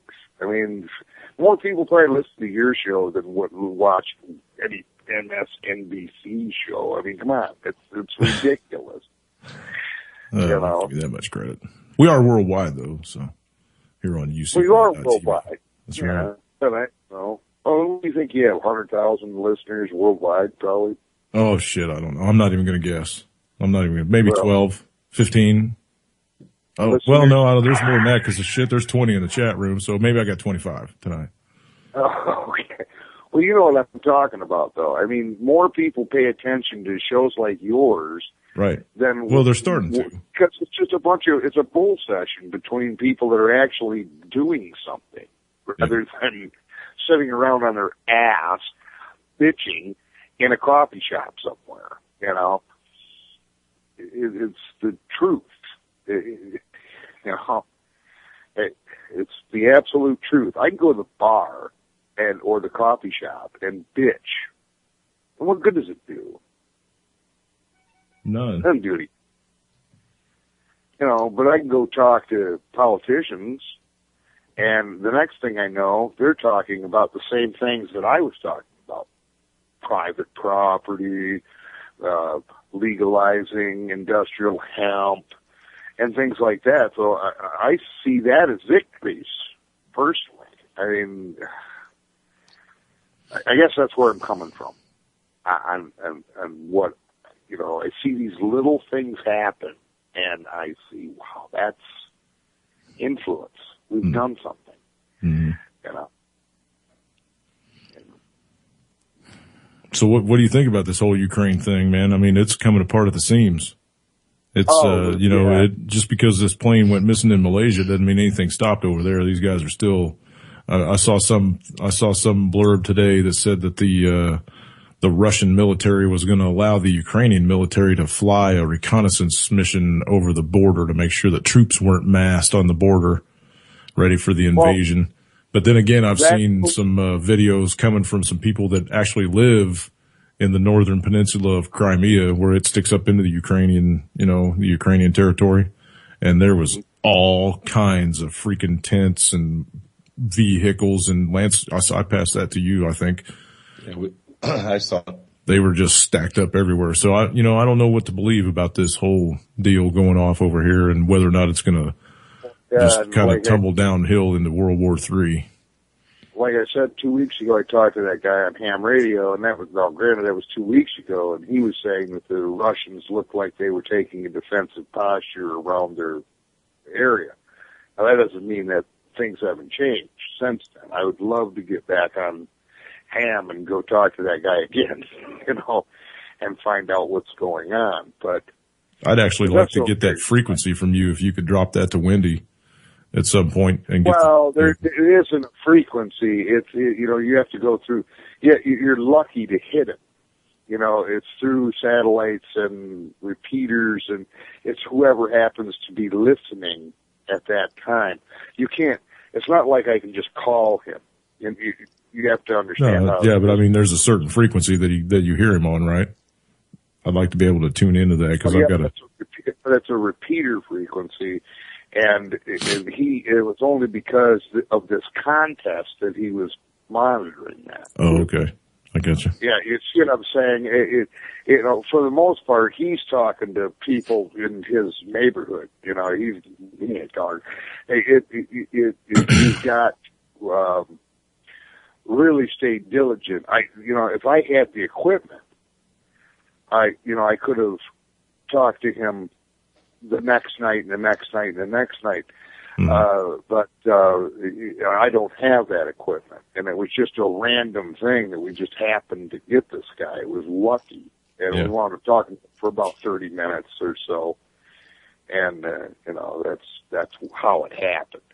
Because I don't know if you understand ham, but it's been talking on radio since I was a little kid, actually. Right. It is what it is, and you're going through these repeaters. He's not on a certain frequency that I can just call. It doesn't work like that. So I wish it did. That'd be awesome. I mean, and if I knew then what I know now, I would have been able to talk to him more later. But I'm new at this. I've only had a ham license for a month, so I don't know what I'm doing. I don't have the right equipment. It was I see. a random thing. I just happened to be at my buddy's house, and he was doing this thing, and I was learning about it. You know, hey, this guy's from the Ukraine. Let's talk to him. Okay. You know, I mean, that's kind of what happened. Right. It was a random, lucky thing. I wish I could talk to him all the time. You know, I don't even know his name, just his call sign. I had it wrote down here somewhere. So, but I might be able to get a hold of him if I have the right equipment. Yeah. You know, just his call sign's good enough. That's enough. Because I know about where he's at, and if I go through the right repeaters and you say that call sign, he'll answer. You know, Right. So he said they were taking a defensive posture, huh? yeah, that's what he said. He said that it looked like the right. Now, granted, you know, he lives there, and he said it looked like it was all that everything that the Russians were doing was defensive for their port and their missile base that was there. Well, yeah, I can imagine because the U.S. all of a sudden started shoving destroyers and shit up into the Black Sea. Exactly. And, and like I said a couple days ago, I think it was on the Monday show. I'm not sure. It might have been on Saturday nights after the last cup. I don't know. But once a foreign ship goes into the Black Sea, it only has 2 weeks to do its maneuvers, and then it has to exit the Black Sea. That's some kind of international maritime agreement that everybody has because they don't want anybody floating around in their little ocean right there starting shit with other people, right? Right. So laws of nations, right? Anything beyond that is like an act of war. They consider that or act of aggression. Yeah, an act of aggression. So exactly. now that this destroyer and its little horde of ships that follow it around are in, I don't know if they've actually crossed over into the Black Sea yet or not, but when they do, then they got 2 weeks to flip the switch or whatever. So, right. So, from what he said, that they wanted their port. They wanted to make sure that port was safe. Right. And I've heard that they've actually scuttled a couple of ships just outside the entrance to this little bay to try to stop any kind of sub-traffic from flowing in and out because they're not sure exactly what's in the water there. They're not sure if the U.S. has any silver fish or not, floating around the area. But that's really defensive when you think about it like that. All they did was put a checkpoint in. That's pretty aggressive if you ask me. To scuttle a ship to the bottom of the ocean. Oh, I'm sorry. I misunderstood what you said. Oh, okay. Yeah, I didn't know. I don't know if that's a fact or not. I just heard that. I've heard that on a couple of different websites. I saw that printed up that they scuttled 2 ships to the entrance, at the entrance of the harbor or whatever to keep. I heard that too. Yeah, I don't know if that's true or not. I can't answer your question. And this guy, lives there, so he's got to put up with that. And so what is he going to say? I don't even know if he told me the truth. How do I know? I don't. I just got to take him at his word. You know what I'm saying? Could have been a Hanoi. What they call that chick? Hanoi Jane or whatever. Disinfo. Jane Fonda. Well, no. Who was the one out of Vietnam that kept talking on the radio, telling the U.S. to give up? Tokyo, something Rose. Oh yeah, it might have been Tokyo Rose. Yeah. GI go home. Yeah, something like that. GI go home. So, Hanoi Hannah. Yeah, it might have been a disinfo. He might be a disinfo agent. That's just you don't know. You don't know. I mean, what he said made sense. Yeah. How he's talking about how there's a heavy Russian in Crimea. It's very heavily Russian people. They speak Russian there. Yeah, that's their ethnicity. Right, and it goes back 100 generations. It's not like it's brand new or something. It's not like it doesn't go back that far because during the I don't know if it was the Bolshevik Revolution or whatever, but back in Stalin's day, there was a lot of Tartars in Crimea, and Stalin moved them out and moved Russians into their position. So, yeah, we were talking about that today. As a matter of fact, the Tartars and Catherine the Great was at a big. So a lot of the Russian, I mean, the reason that Crimea is majority Russian now is because they filled the void as they moved the Tatars out. Somebody had to take over. Right, exactly. And a lot of Russians moved in to fill that void. So that's why they're all, that's why they want to become a part of Russia now. They've actually signed an agreement or a resolution. Yes. Some of them do. And the United States isn't recognizing it. And that's going to cause even bigger rift over there. Mm-hmm. Sure. And there's a lot of people in Ukrainian proper, from what this gentleman was saying, that they'll want to be part of the European Union because when they sign that contract, they wind up saddled with all that debt. Oh, yeah. And Ukraine doesn't have as much debt as they're not in as bad a shape as some of these other countries are. And if they sign on with that, then they got to take all that debt on. But from what I was hearing, but when we talked to Olga, I think it was last week, I guess, she said that the reason that they want to go with the EU is because when the EU finally collapses, because it looks like it's going to, I mean, it's really doing bad. It's actually doing better than the dollar, but it's still doing bad. That they would gain their independence back. They'd be a free country again. They won't be saddled to anybody. And that's why they don't want to go with Russia. That's why they wanted to go with the EU. They take that hit for a little while, and then when the EU collapses, then they can just say, oh, well, I guess we ain't got no more debt, and then become an independent nation again. Well, that certainly makes sense. I mean, if you look at it like that, I suppose, yeah, maybe it's not a bad idea. I don't know. I don't know what the answer is. I don't live there. I wish I did, and it'd be interesting to see with your own eyes what's really happening. No, I'm glad I don't live there. Yeah, you damn right. I wouldn't want to see. I'm glad I don't live there right now. I saw some before and after shots of Maidan Square, and it was a beautiful location, man. There was a big ass fountain in the middle of it. It was beautiful. And now it's a burnt up husk of shit. It's all great to have a revolution and to get your country back, but don't destroy it doing it. Yeah, that's just the square in Turkey the is purpose. the same way. Right. Squares in Libya, right. Syria, they're all over. They're bombing the shit out of these places, and they're destroying their own infrastructure doing it, trying to get their country back. Trying to bring them freedom. Yeah. Now, if it's a J.P. Morgan building, go ahead, burn it. Yeah, right. If it's Monsanto headquarters, burn it. Something like that. But that's great, but, don't, not whole city blocks and people's businesses, and that's just, man, defeating the purpose. Speaking of Olga, I was looking at her page earlier, and she had a solution to the problem here. To the Ukrainian crisis? Partially, a good solution. The Ukrainian was going to arm all the flamboyant gay people and have them wear no shirts and tight shorts and scare all the Russians out of their country because you know how homophobic they are. So. That was her solution to it. Boy, she just likes to see naked men. Olga, shame on you. I'm actually a book right now called Germans Against Hitler. It was written in the 1960s. Very interesting. Read the second.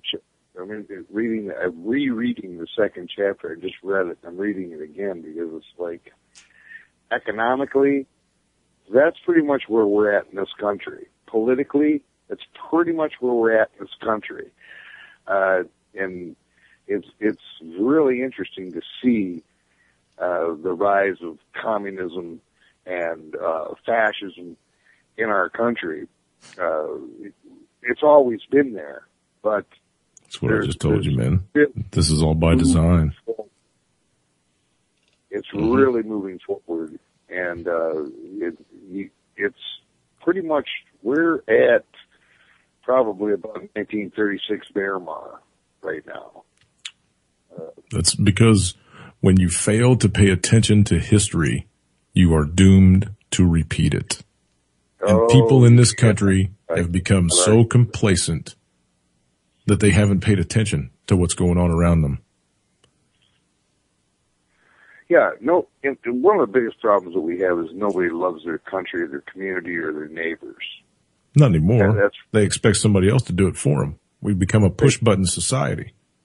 A lazy couch potato sitting on your ass watching the boob tube no responsibility, drink your beer, eat your bag of potato chips, and pay your taxes. Don't worry about anything. Let the government handle it. If you hear a bump in the noise, if you hear a bump in the night, noise outside, just call 911 and don't do a damn thing. Don't pay attention to what's going on around you. We have everything under control. Go back to sleep, human. Pay your taxes. Yeah, don't let your dog out. Don't get your gun. Don't. Yeah, exactly. You're right. I totally agree with you. You have to. People need to learn to fend for themselves, or it's doomed. You're absolutely right. You're not going to, no matter how good all of the things that I do, that is one thing that I do understand. We can do the greatest things in the world here in Michigan. And if nobody's willing to stand up for it, we're doomed. It's just the way it is. And you're not going to get any argument from me about that. You can't get 10 people to decide on how to have dinner cooked. You know what I mean? You can't get a handful of people to decide on anything in this country. So to try to get millions of people to decide that they want their freedom back is just, I don't think it's going to happen, man. I mean, as much good as we strike, there's so much bad to overcome. I don't think it's possible at this point. I think we're going to have to ride the big wave. I think we're going to have to take that shot to the balls and, no, you are right. What I'm trying to prepare for is the crash landing. That's what I'm trying to do. I know we're going to have to collapse. That's the only way. We're going to have to be like the phoenix rising out of the ashes. We have to be. But the thing of it is that we have to be ready as a community to survive. And that's what I'm trying to do. I'm trying to do it at a local and state level. Say that, Lance. What'd you say? He's true statement. Yeah. He's right. I want to ask you one question though, Lance. Mm-hmm. When this impending collapse comes, and I might have asked you this before, I'm not sure, but I want to know again. Do you think it's going to happen all at one time? I know you think it's going to be financial. Do you think it's going to happen in like you're going to wake up one morning and the stock market's going to be at zero or on its way down? Or do you think it's going to be incremental over a period of weeks or a month, two? I mean, we've always heard that it'll happen on a banking holiday. That's been said for years now that it would always happen to give them that 3 days, just like it happened at Cyprus. Right. I still think it'll be a gradual, thing. You've got to shut off the money to the poor. You've got to shut off the money to the people on the government teat before you're ever going to have enough discourse in America and enough upset people that martial law would ever have to be declared. Well, what about the inflation thing though? We talk about the whole 40%. I mean, when the cost of living, when the cost of feeding yourself hits the 40% mark, and I know it's already there. Until you take away the money from the people on the government's teat, they will always survive. Once you shut off that spigot, like the food stamp debacle that Walmart screwed up, that test. Right.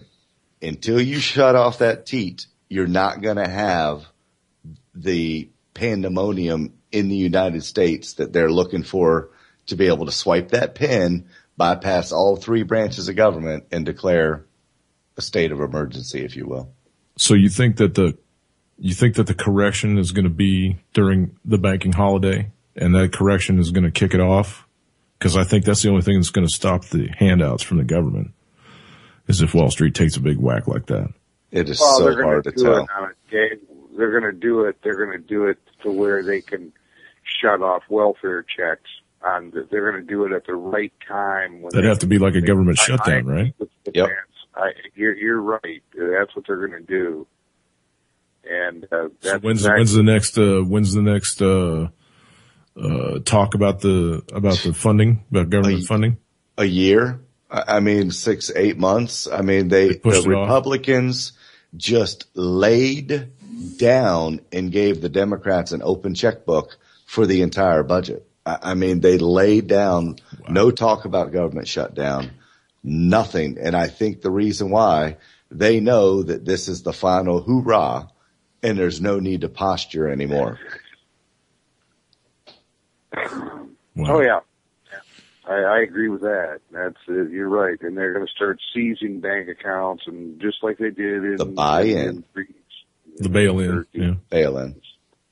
They're going to. And that's why we've been touting for weeks and weeks and weeks. Get your 401k out. Months. Yeah.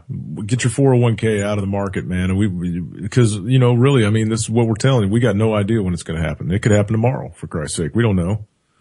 We don't know. Yeah. It really doesn't have, it's not according to what happens on Wall Street. It's according to what happens around the world, because what happens around the world affects Wall Street.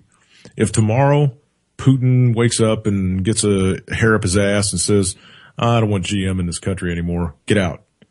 Guess what? The stock market is going to dive.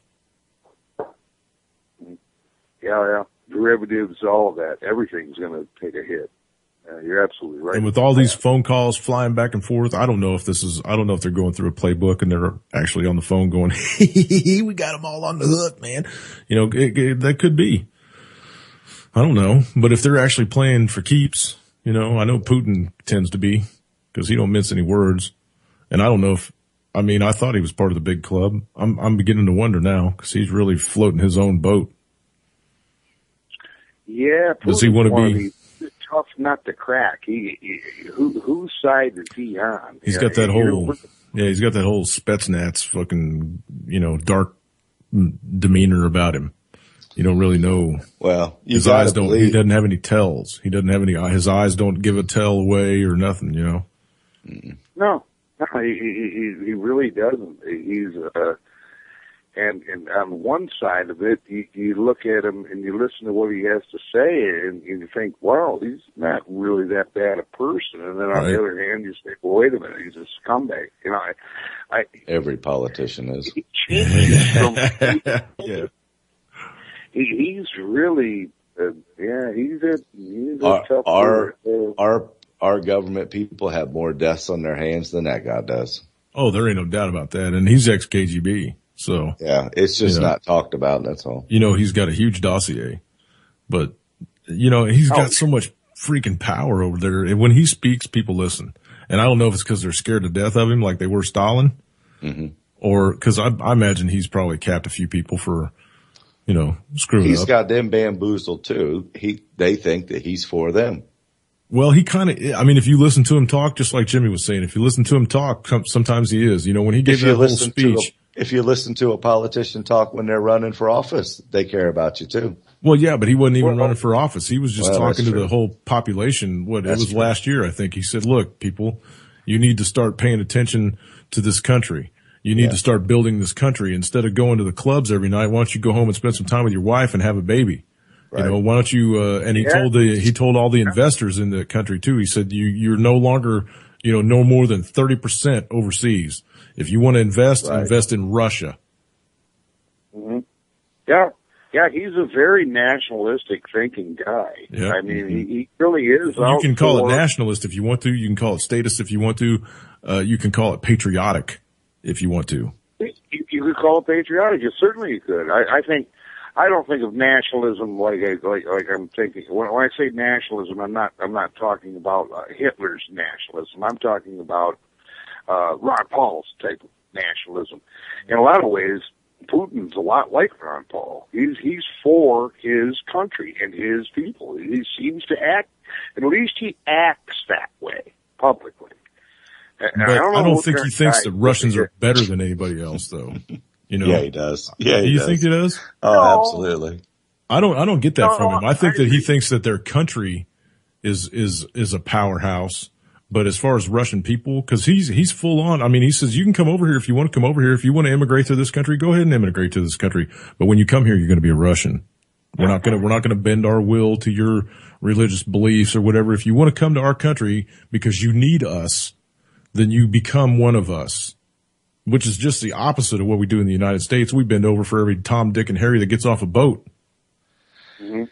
Well, I mean, I'll equate that to, show me the number of Republicans that still say, well, George Bush, he did this and he did that, but he loved his country and he hosts the Wounded Warriors every weekend, once a year at his house. And, he loves his country, That's the build up votes for Jeb, because Jeb's running in 16. That whole Wounded Warrior shit. He might have a smidgen of conscience because he caused those guys to lose their limbs. Mm-hmm. You know what I mean? Mm-hmm. I'm sure that Halliburton's funding all that. He's not paying for that shit out of his pocket. You know damn well he's not. No, I agree with you. And George Bush, man, what an evil bastard. Yeah, what a scumbag. I agree. Those people are nothing but money. They're nothing but money. The government in this country has never been patriotic. They've never been, Not since 1776. They're worse than just being about money. If they're just about money, that's not so bad. These people are about just vicious, vile, evil. It's just, you can't even, they're the devil. It's just the way it is. I'm sure he's a great guy to hang out with and drink a beer with. I wouldn't want to be within 100 yards of him. I'm afraid his evil would rub off on me. Yeah, I don't think so. He might rub off on you. Yeah, exactly. Yeah. But we're down to the last couple minutes of the show, man. You want to leave anybody with something? I mean, you got any pressing issues that you want to bring people's attention to up there in Michigan? Well, the only thing that we got going on here that's good that I can talk about. Shitload of snow. Is the fact that they're probably going to legalize industrial hemp within the next year or so. Nice. And that's going to open up a lot of industry right here in the state. Yeah, I think they're talking about that in Kentucky and Tennessee and the Carolinas and, all over, especially, places that they've been growing a lot of tobacco where they're not growing so much tobacco anymore. They're starting to try to push industrial hemp. That's a good deal, man. Glad to hear that. Hey, thanks for calling in tonight too, man. I appreciate everything that you let us know. It's great. You always have a good conversation, and that's just the way it is. And I have my beliefs, you have yours, and it's wonderful to have a true, honest discussion. Yeah. Because you don't get that with most people. Yeah. You really don't. I appreciate it, man. Refreshing. I appreciate you calling in. Yeah. All right, absolutely. Man. Thanks so much. You guys, I will talk to you guys all later. Lance, nice talking with you. Yeah, you too. And, God bless you. Hey, thanks. I appreciate it, man. Back at you. What do you want to leave everybody with, Lance? Peace and love. Yeah, peace and love, everybody. We'll see you on Friday. Take care. UCY.tv. I think Turboville's next. Nope, maybe not. Maybe it's Alex Allen. No, it's Anti-Media Radio. See ya.